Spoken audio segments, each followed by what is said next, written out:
Hello friends, आप सभी का आपके अपने यूट्यूब चैनल बीपीएससी टीचर प्रशांत में हार्दिक स्वागत है। आज का हमारा ये वीडियो उन लोगों के लिए काफ़ी महत्वपूर्ण होने वाला है जो कि बिहार में सरकारी सेवक के रूप में कार्यरत है और या तो आने वाले समय में ज्वाइन करने वाले हैं या ज्वाइन किए हुए उनका 1 साल पूरा नहीं हुआ है।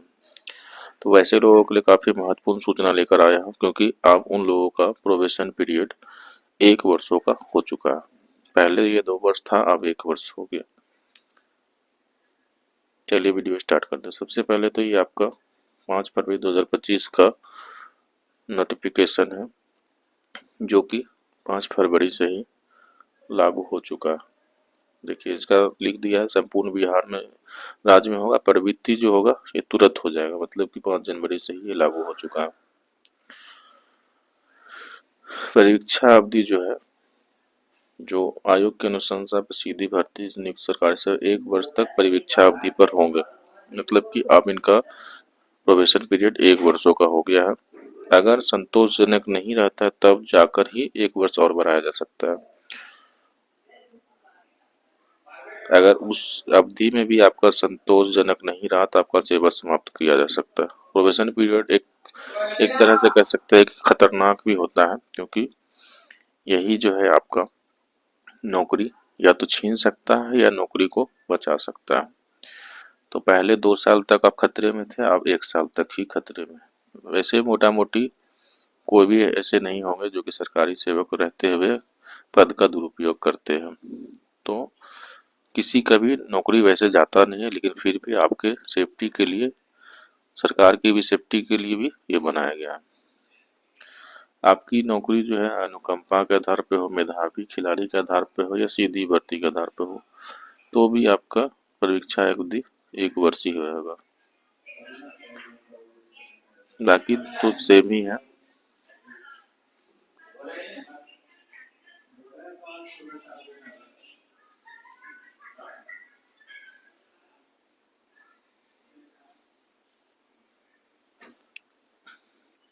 आपकी जो है परीक्षा अवधि उस स्थिति से प्रारंभ मानी जाए जिस स्थिति से बीपाड में प्रवेशकालीन प्रशिक्षण हेतु योगदान दिया जाएगा। जिस तारीख से आपकी नियुक्ति है उसी तारीख से आपका प्रवेशन पीरियड शुरू हो जाता है।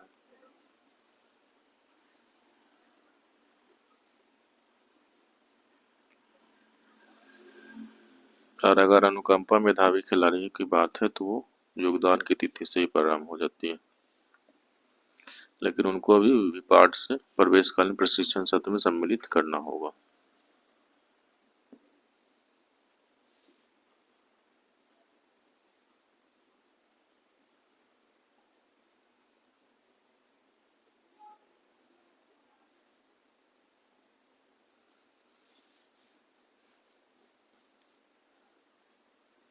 सरकारी सेवक को प्रवेशकालीन प्रशिक्षण अवधि में उनके प्रमाण पत्र का सत्यापन, चरित्र पूर्ववित का सत्यापन आदि जो है, मतलब कि आपकी इन्हीं 1 साल में आपका चरित्र का चरित्र की जांच होगी, प्रमाण पत्र की जांच होगी।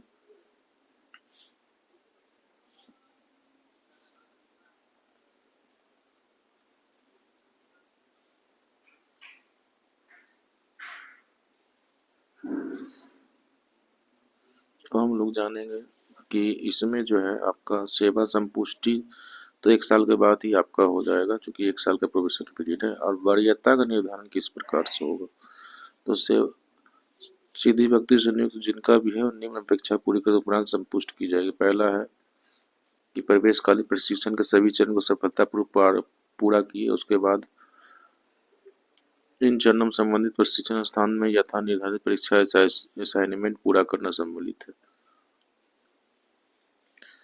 केंद्रीय परीक्षा समिति राजस्व परिषद द्वारा यथा निर्धारित विभागीय परीक्षा के सभी पत्रों में उत्तीर्णता प्राप्त करना। अगर आपको ट्रेनिंग कराया जा रहा है तो वहाँ जो एग्जाम लिया जा रहा है, असाइनमेंट होता है, उसमें आप पास कर गए या जिस विभाग में परीक्षा होती है उसमें पास कर गए तो आपका सेवा संपुष्ट हो जाएगा।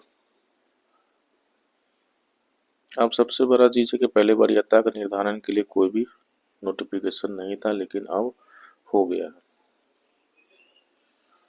बिहार लोक सेवा आयोग की संयुक्त प्रतियोगिता परीक्षा के आधार पर अनुशंसित और सीधी भर्ती से नियुक्त सरकारी सेवक की पारस्परिक वरीयता का निर्धारण आयोग की परीक्षा के प्राप्तांक प्रवेशकालीन प्रशिक्षण के विभिन्न चरण से प्राप्त अंक केंद्रीय परीक्षा समिति राजस्व पार्षद आयोजित व्यवहारिक परीक्षा के प्राप्तांक को निम्नवत अधिमानता कुल अंक जेड का अवरोही क्रम।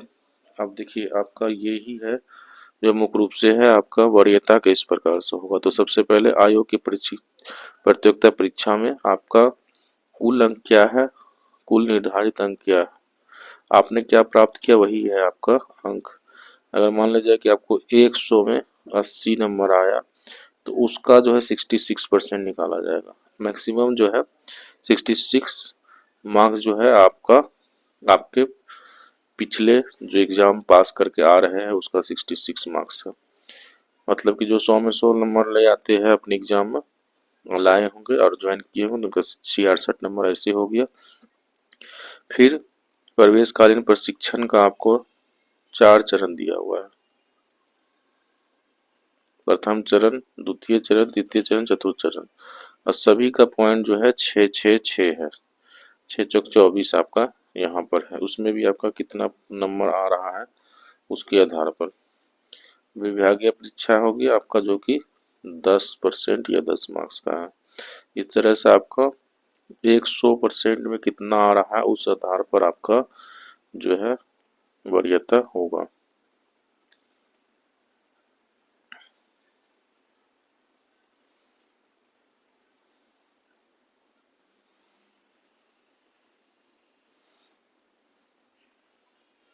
इस तरह से आपका जो भी दिया हुआ था मैंने मुख्य रूप से जो मुख्य बातें थी वो मैंने आपको समझा दिया।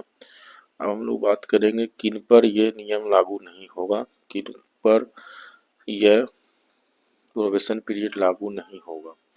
तो देखिए जो बीपीएससी से विद्यालय अध्यापक बने हैं उनके लिए अभी भी प्रोबेशन पीरियड 2 साल का ही है, उन पे यह लागू नहीं होगा। ऐसा क्यों किया गया है ये तो नहीं पता क्योंकि वो भी तो सरकारी सेवा की है। और जो अभी विशिष्ट शिक्षक बन रहे हैं विशिष्ट शिक्षक को भी 2 वर्ष तक का प्रोबेशन पीरियड है। बहुत सारे ऐसे टीचर हैं 2003 से है, 2003 से है और 2025 में ज्वाइन किए, मतलब कि 22 साल, 22 वर्ष के बाद भी वो जीरो से आपका विशिष्ट शिक्षक बन गए। जीरो से बनने के कारण उनको भी फिर 2 साल तक इंतजार करना होगा सेवा संपुष्टि के लिए। ये बहुत अजीब सी बात है कि आप लोग इतना पुराना होते हैं के बाद भी आपको नए के रूप में देखा जा रहा है और बीपीएससी से बहाल शिक्षक को भी साथ क्यों ऐसा किया जा रहा है।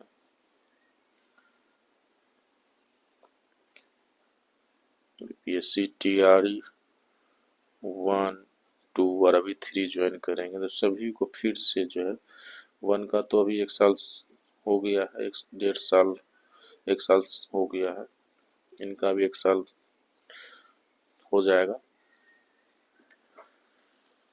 टीआरई 2 का भी तो जनवरी में ज्वाइन किए तो 1 साल हो चुका है। अब टीआरई 3 वाले भी आप 2 साल इंतजार करेंगे तब जाके इनका प्रोबेशन पीरियड कंप्लीट होगा।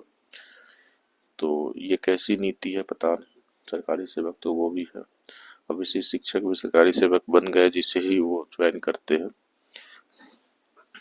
क्योंकि सरकार ने कहा है कि हमारे पास विचार इसके लिए नहीं है, विचार नहीं करते हैं उनके प्रोबेशन पीरियड को कम करने के लिए। ठीक है, हमारा वीडियो जिस लक्ष्य के लिए बनाया गया था वो लक्ष्य पूरा हो गया। आपको जो बताना था सारे मुख्य बातें मैंने बता दिया। अगर आपको ये वीडियो पसंद आया हो तो लाइक करके दोस्तों में शेयर कर देंगे और हमारे चैनल पर नए हैं तो चैनल को सब्सक्राइब करके बेल आइकन को दबा देंगे ताकि हमारे आने वाले नेक्स्ट वीडियो का नोटिफिकेशन आपको मिल सके। वीडियो को अंत तक देखने के लिए धन्यवाद। जय हिंद, जय भारत।